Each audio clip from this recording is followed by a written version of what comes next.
There was a time in the mountains when people didn't plant by the calendar, not by the date, not by the season written on paper. They planted by something else. And if you asked them how they knew, they'd only say, the signs are right.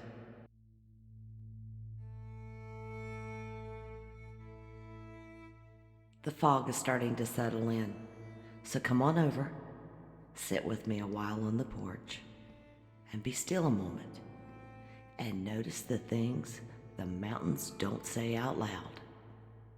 You're listening to Where the Fog Settles. In the Appalachian Mountains, there were ways of doing things that were never written down. Not in books, not in ledgers, just passed from one set of hands to another.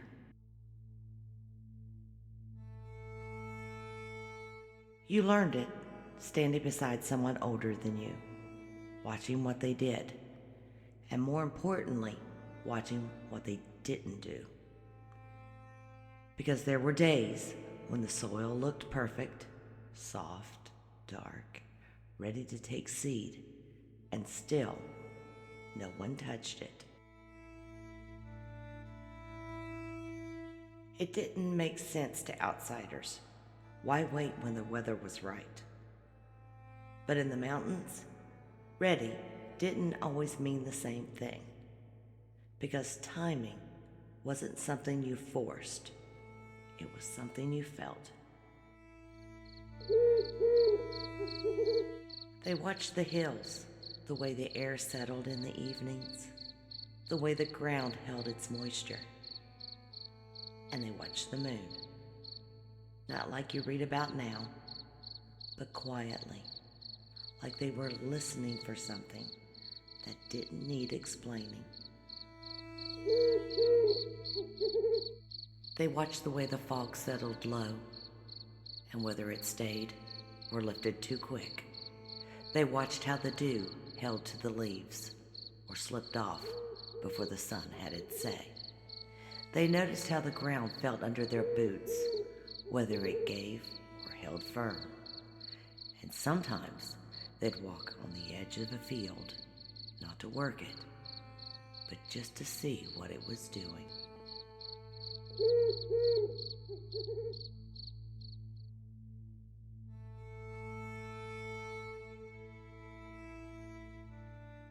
You might hear someone say, "Don't put nothing in the ground today," or "Wait a spell, the signs ain't right yet," and they wouldn't always tell you why.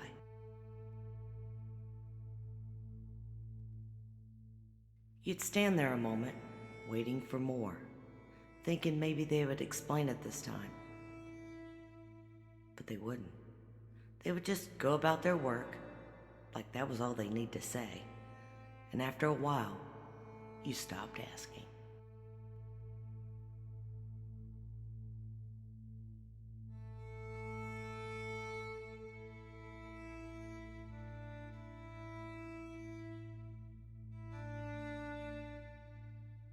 Not because they didn't know, but because it wasn't something you explained in pieces.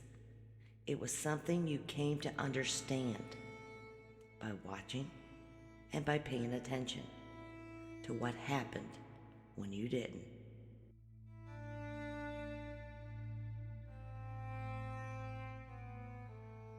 There's always that one time, the time someone didn't wait.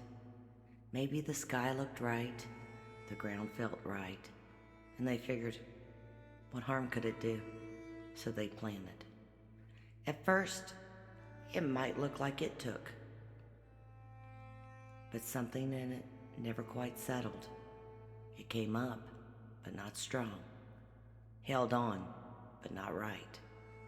And the ones who knew, they didn't say a word.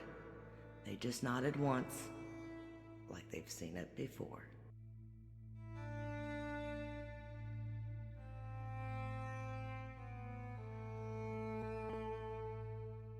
They were people who could look out over a field, stand there a moment, and know guess, not hope. Know whether it was a day to plant or a day to leave the ground alone. And they were usually right.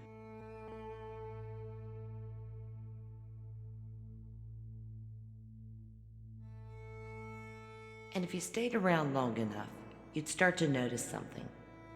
It had something to do with the moon. The way it grew, the way it faded, and the way things seemed to rise or settle along with it.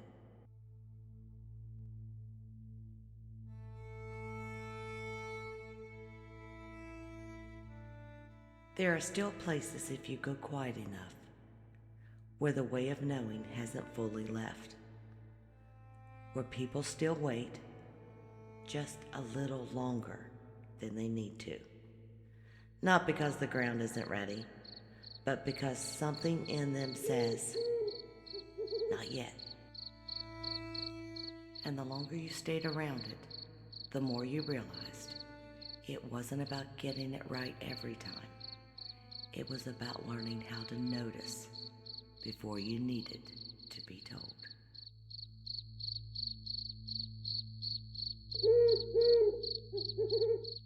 Until the mountains speak again, walk gently and listen for what lingers where the fog settles.